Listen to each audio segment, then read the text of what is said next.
आज से लेकर आने वाले 23 तारीख तक भगवान श्री रघुनाथ जी की पावन गाथा को जिस ग्रंथ के माध्यम से मैं कहूँगा आप सुनेंगे मुझसे पूछेंगे। ऐसे ग्रंथ का नाम है श्री रामचरितमानस। क्या नाम है? बोलिए, तेज बोलिए। रामचरितमानस। रामचरितमानस यही नामा, सुनत श्रवण पाई गोस्वामी जी कहना चाह रहे हैं, इस ग्रंथ को कहने वाला विश्राम नहीं प्राप्त करता। बड़े ध्यान से श्रवण करिएगा। वक्ता कहता जरूर है श्री राम कथा को, श्री रामचरितमानस जी के अनुबंध का वर्णन जरूर करता है, लेकिन गोस्वामी पाद जी का इतना दिव्य प्रबंधन है, इतना दिव्य निर्णय है, कहते हैं कि कहने वाला विश्राम नहीं प्राप्त करेगा। जो इस रामचरितमानस की चौपाइयों को सुनेगा वो जीव सुनने मात्र से विश्राम प्राप्त कर जाएगा। और विश्राम कोई सहज शब्द नहीं है, विश्राम कोई सहज अवस्था नहीं है। विश्राम, आराम और विश्राम में बहुत अंतर है। हम जगत के कार्य करने के बाद श्रमित होते हैं और बिस्तर पर जाकर सो जाते हैं। उसको लोग भी आजकल लोकचाल की भाषा में फोन किया, मित्र ने, कहाँ हो भैया? घर में है। क्या कर रहे हो भैया? विश्राम कर रहे हैं। बिस्तर पर बैठे बैठे विश्राम नहीं प्राप्त होता है, बिस्तर पर लेटे लेटे विश्राम प्राप्त नहीं होता है। विश्राम किसी भी स्थिति, किसी भी परिस्थिति पे जीव रहा है, सुख हो दुख हो, कोई भी स्थिति परिस्थिति हो, जीव के जीवन में आनंद आनंद आनंद होता है, उस जीव को विश्राम प्राप्त होता है। आराम और विश्राम में बहुत अंतर है। और रामचरितमानस जिस जीव के जीवन में प्रवेश कर गई, जिस जीवन के जीवन में रामचरितमानस निरंतर गाई जा रही है, गोस्वामी जी कहते हैं ऐसा जीव विश्राम को प्राप्त कर जाता है। ये ग्रंथ की महत्ता है। अब रामचरितमानस किनके घर में है? हाथ उठाइए। कितने लोग नित्य पढ़ने वाले हैं? बस आप। बाकी श्री रामचरितमानस जी के बारे में कितने लोग जानते हैं? इसमें थोड़ा सा इफेक्ट डालिए, हल्का सा मिठास करिए इसको, गूंज ना हो ज्यादा। चेक कर लीजिए ऑडियो।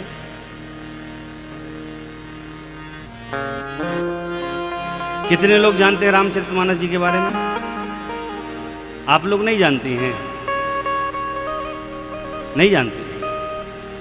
फेसबुक के बारे में जानती हैं? इंस्टा के बारे में जानती?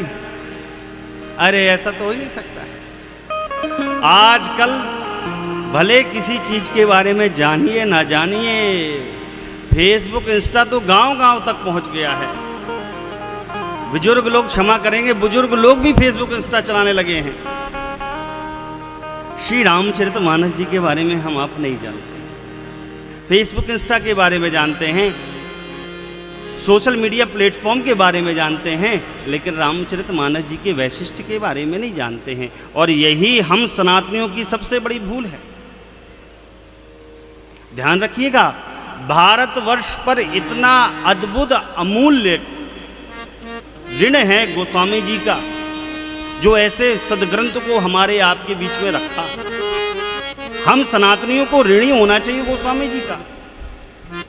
विश्व में इसके जैसा अद्भुत कोई ग्रंथ नहीं हुआ।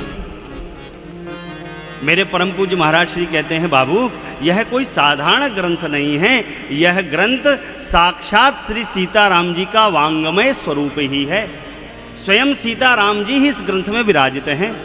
और बेटा, यह व्यक्ति के जीवन की आचार संहिता है,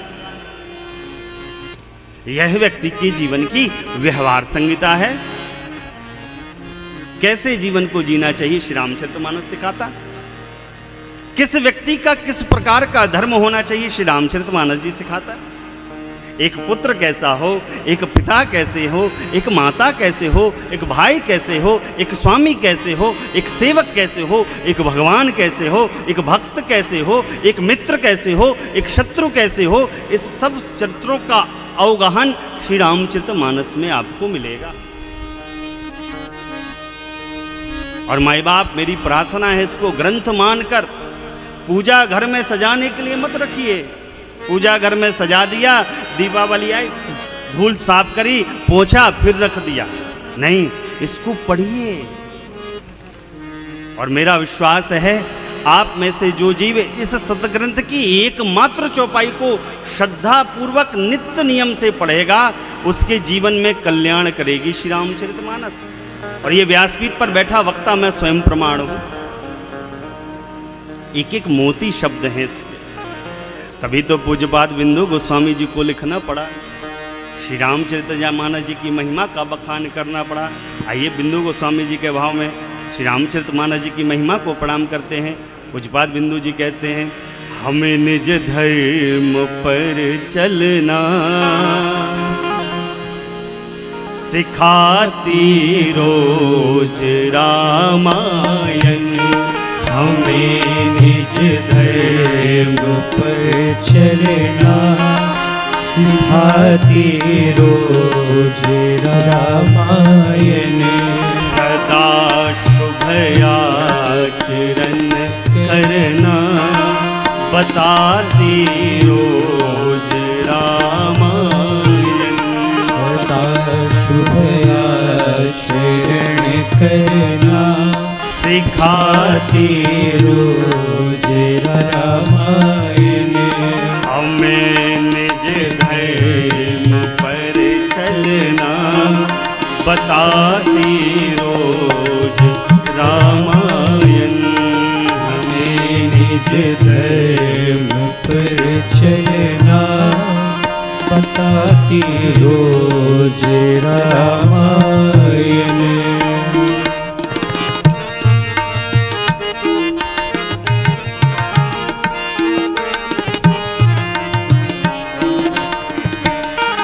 जिन्हें संसार सागर से उतर कर पार जाना है।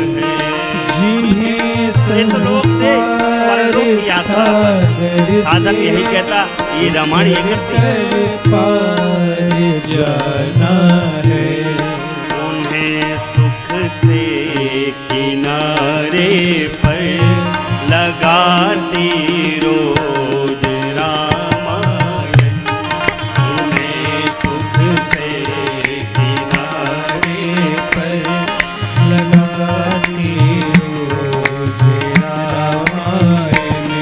सदा शुभ आचरण करना बताती रोज रामायण। शुभ आचरण करना बताती रोज रामायण।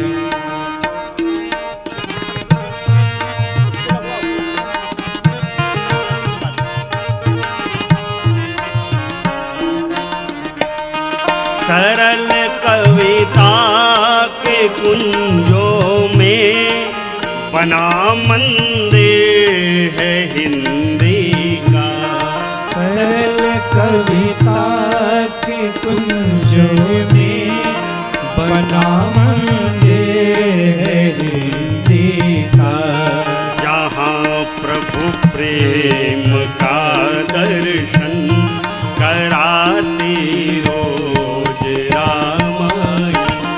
जहाँ प्रभु प्रेम का दर्शन कराती रोज रामायण। हमें निज धर्म पर चलना बताती रोज रामायण। चलना बताती रोज रामायण।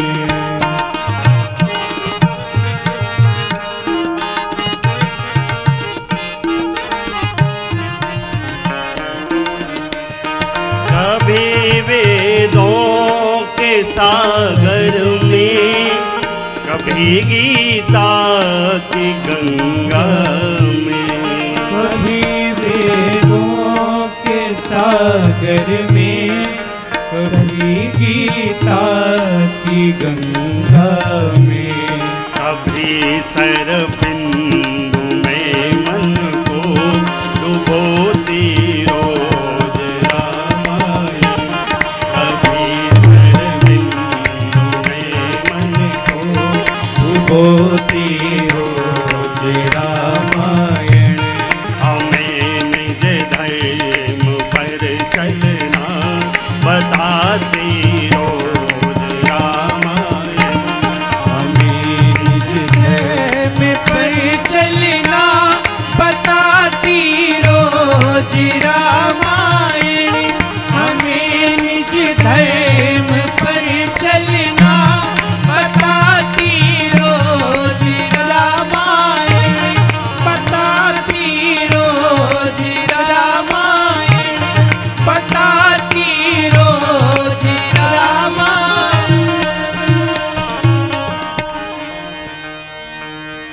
सदा शुभ आचरण करना सिखाती रोज रामायण। साधारण ग्रंथ नहीं है माई बाप। हम आप यदि अपने बच्चों को सुयोग्य बालक बनाना चाहते हैं, सुयोग संस्कृति बनाना चाहते हैं, सुयोग मार्गदर्शक बनाना चाहते हैं, तो मेरा निवेदन आप सभी से यही है, अपने बालक बालिकाओं को रामचरितमानस पढ़ने का, सुनने का संस्कार प्रदान करिए। और जिसके जीवन में श्री रामचरितमानस अवतरित हो जाएगी, उस जीव का यथावत कल्याण करेगी श्री रामचरितमानस। मेरे पूज्य गुरुदेव भगवान कहते हैं, बाबू मुझे कुछ आता नहीं था, गलती पे गलती होती, गलती चली गई, ठहरे नहीं ये उम्र भी ढलती चली गई। तुलसी सीता राम रटू हिये राखहु विश्वास, कबहू बिगड़त ना सुने श्री रामचंद्र जी के दास। हाँ, तो मैं आपको निवेदन कर रहा था, मेरे पूज्य गुरुदेव भगवान कहते हैं, बाबू केवल श्री रामचरितमानस जी की चौपाइयों को गा गा कर, उनको समझा समझा कर, बता बता कर आज श्री रामचरितमानस मुझे विश्व पूज्य बना दिया। हमारे पूज्य राजन जी महाराज, उनका व्यक्तिगत तौर पर व्यवसाय, लेकिन मेरे पूज्य महाराज श्री के एक वाक्य ने, बाबू ब्राह्मण का शरीर मिला है, सुंदर स्वरूप मिला है, सुंदर आप गाते हैं, यही प्रीता आपकी श्री रामचरितमानस जी से हो जाए तो आपके जीवन का कल्याण हो सकता है। और पूज्य राजन जी महाराज ने उस वाक्य को पकड़ा, गुरु जी के वचन पर प्रेम किया, श्री रामचरितमानस जी पर प्रेम किया। आज श्री रामचरितमानस जी से प्रेम के परिणाम स्वरूप राजन जी महाराज को भी विश्व पूज्य रामचरितमानस ने बनाया। और उसी राह में हम भी बढ़ रहे हैं। जब हम लोगों का कल्याण श्री रामचरितमानस जी कर रही है, तो आपका कल्याण क्यों नहीं करेगी? आपके बालक बालिकाओं का कल्याण क्यों नहीं करेगी? अरे हम लोग की तो दाल रोटी रामचरितमानस जी से चल रही है, मेरी चल रही है, मेरे साथ 15 लोग हैं उनकी चल रही है। ये श्री रामचरितमानस जी जब हम लोगों का कल्याण कर रही है, तो आपके बालक बालिकाओं का कल्याण क्यों नहीं करेगी? क्यों नहीं करती है महाराज? क्योंकि हमारी श्रद्धा नहीं, हमारी प्रीता नहीं। ध्यान रखिएगा, डॉक्टर रोग का इलाज नहीं करता है, डॉक्टर दवा देता है, और जब रोगी उस दवा को श्रद्धा और विश्वास से प्राप्त करता है, तो रोग का निदान होता है। ठीक इसी प्रकार श्री रामचरितमानस जी हैं। यदि आपका प्रेम श्री रामचरितमानस जी से है, तो आपके जीवन का कल्याण होगा। ये ग्रंथ का वैशिष्ट है। अब जैसा आप सबको विदित है, वंदनाओं का विशाल क्रम है, महिमा का विशाल क्रम है, लेकिन यह कथा श्री रामचरितमानस जी के न्याय के अनुसार मूलतः 4 घाटों पर गाई जा रही है। कितने घाटों पर गाई जा रही है? बोलिए। 4 घाट। किसी को पता है ये घाट कौन से हैं? कोई जानता है? चलिए मैं बताता हूं। पहला घाट है शरणागति घाट। कौन सा घाट है? बोलिए। शरणागति घाट। वक्ता वहां पर गोस्वामी जी हैं। क्षेत्र काशी का है। गोस्वामी जी गंगा जी के पावन तट पर गंगा जी को, निज मन को, उपस्थित संत समाज को भगवान की पावन कथा सुना रहे हैं। दूसरा घाट कर्मकांड पीठ, कर्मकांड घाट क्षेत्र तीर्थराज प्रयाग का पावन क्षेत्र है।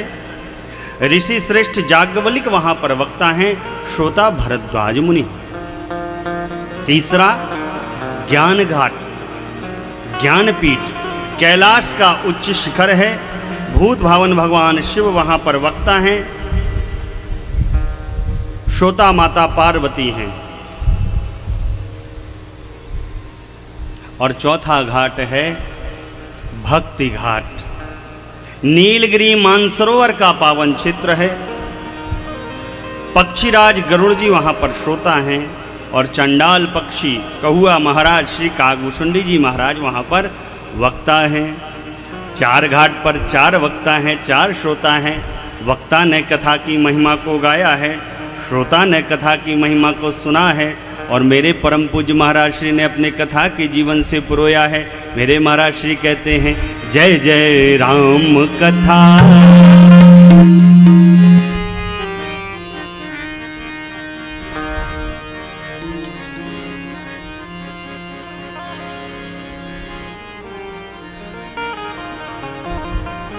जय जय राम कथा, जय श्री राम कथा, जय जय राम कथा, जय श्री राम कथा, जय जय राम कथा। कथा अब कर्मकांड पीठ पर वक्ता ने महिमा को गाया, श्रोता ने सुना, आप भी सुनिए। महामोह महिषेश विशाला सुंदर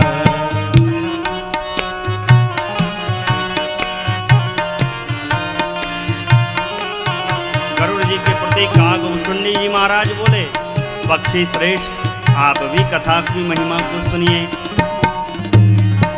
सुनहु तात जय कारण आयो, सो सब भयउ दर्श तव पायो।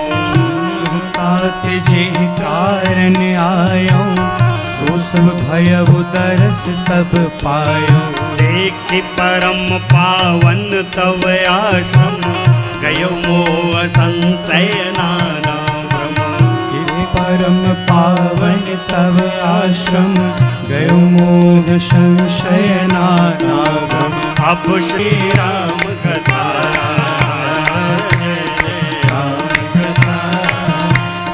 जय श्री राम कथा, जय जय राम कथा, जय श्री राम कथा, जय जय राम कथा, जय श्री राम कथा, जय जय राम कथा, जय श्री राम कथा। कथा का उल्टा क्या होता है? थाक, जो मन की थकावट को मिटा दे वो कथा है, वही कथा है। और ध्यान रखिएगा, लोग हम लोगों को मिलते हैं, महाराज आपकी कथा बहुत अच्छी लगती है। आप क्या कथा कहते हैं? आपकी कथा का क्या कहना? हमारी कथा, हमारी कथा आप लोग सुन लेंगे तो अपना सिर पीटने लगेंगे। हमारे जीवन की क्या क्या कथा है हम ही जानते हैं। क्यों? हम जीव हैं, हमारी कथा नहीं है, हमारे जीवन की व्यथा है। कितनी व्यथा है यदि मैं बताऊं तो पूरा 3 घंटा इसी में निकल जाने वाला है। जीव का स्वभाव है, जब मिलेगा रोता मिलेगा। का हो गया? दीवाल गिर गई। का हो गया? बकरी मर गई। का हो गया? पेन टूट गया। जब मिलेगा रोता मिलेगा, कहता सुनाता मिलेगा, लेकिन कथा तो भगवंत की कथा है। और मेरे राम जी को न सुख व्याप्ता न दुख व्याप्ता, परे हैं परमात्मा। इसलिए कथा से प्रीति हो, कथा कल्याण करती है। ये कथा कैसी है? विमल कथा कर कीन्ही अरंभा, सुनत नशाही काम मदम्बा। कामनाओं को समन्वित करती कथा, मद को समन्वित करती कथा, जीव के निज जीवन के दम्भ को समन्वित करती कथा। ऐसी कथा को प्रारंभ किया।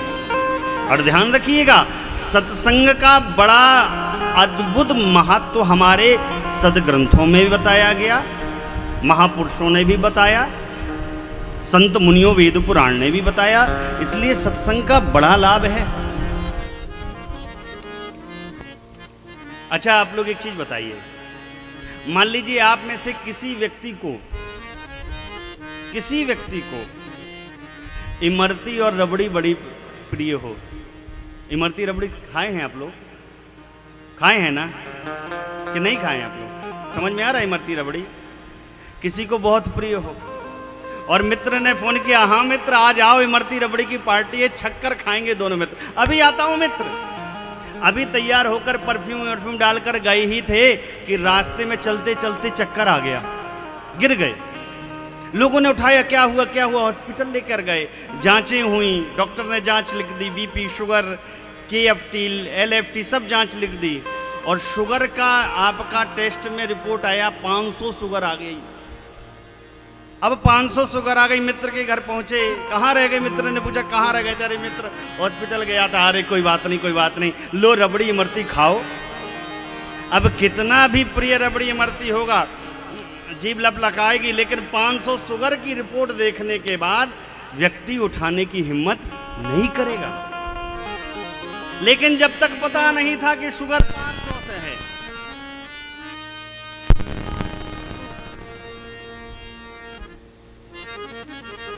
तब तक दबाए जा रहे हैं। एक दोना इधर से भी लो, एक दोना उधर से भी लो। लेकिन पता कैसे चला? चक्कर आया और डॉक्टर ने जांच लिखी, जांच की रिपोर्ट आई, तब पता चला कि शरीर में शुगर आ गई। ठीक उसी प्रकार जिस प्रकार शरीर में व्यापे रोग की जांच हॉस्पिटल पर जाकर होती है और डॉक्टर साहब जांच लिखकर शरीर को जांचते हैं कि शरीर में कौन सी व्याधि है, ठीक उसी प्रकार आपके मन में कौन सी व्याधि लग गई है, इसकी जांच इन 5 दिनों में हो जाएगी। 5 दिनों के लिए कथा पंडाल हॉस्पिटल बन गया है।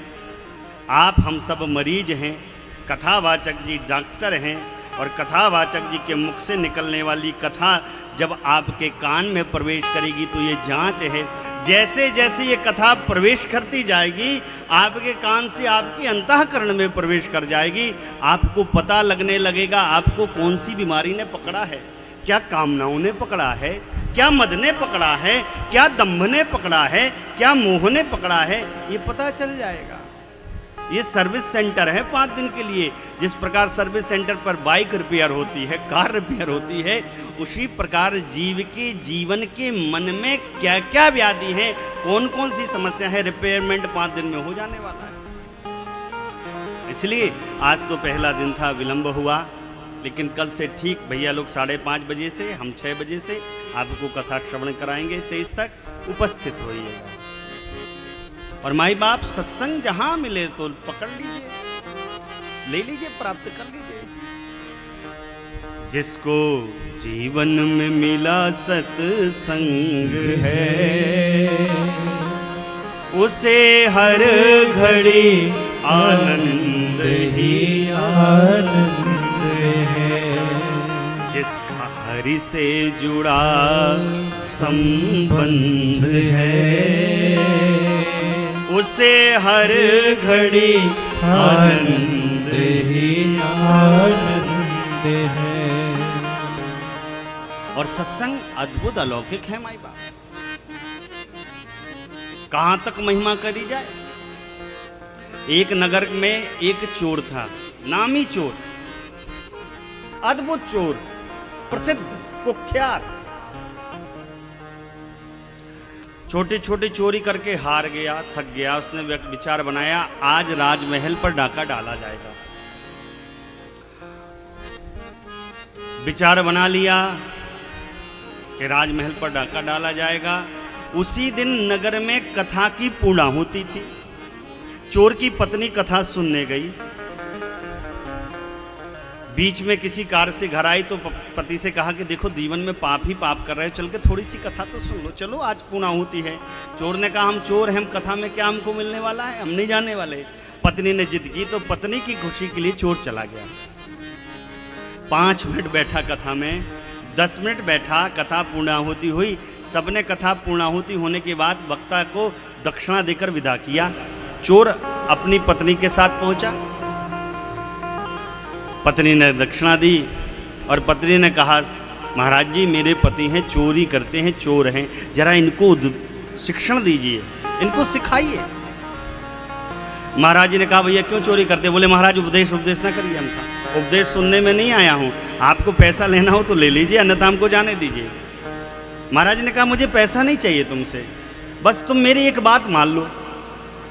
चोर ने कहा आप चोरी छोड़ने के लिए कह दोगे मैं ये नहीं छोड़ सकता।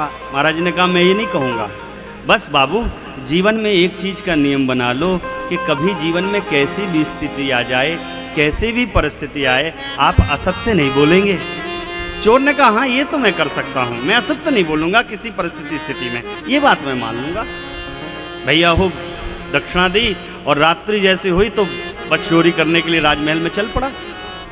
उस नगर के राजा कपट का वेश बनाकर प्रजा के बीच में जाना चाहते थे कि प्रजा मेरे बारे में क्या सोचती है, साथ में मंत्री थे। तो चोर जैसे ही राजमहल में प्रवेश करना चाहा, इधर से चोर आ रहा है, इधर से मंत्री जी राजा के साथ आ रहे, एक दूसरे से भेंट हो गई। महाराज ने पूछा कहा भैया कौन हो, कहाँ जा रहे? कहा मैं चोर हूँ। कहाँ जा रहे हो?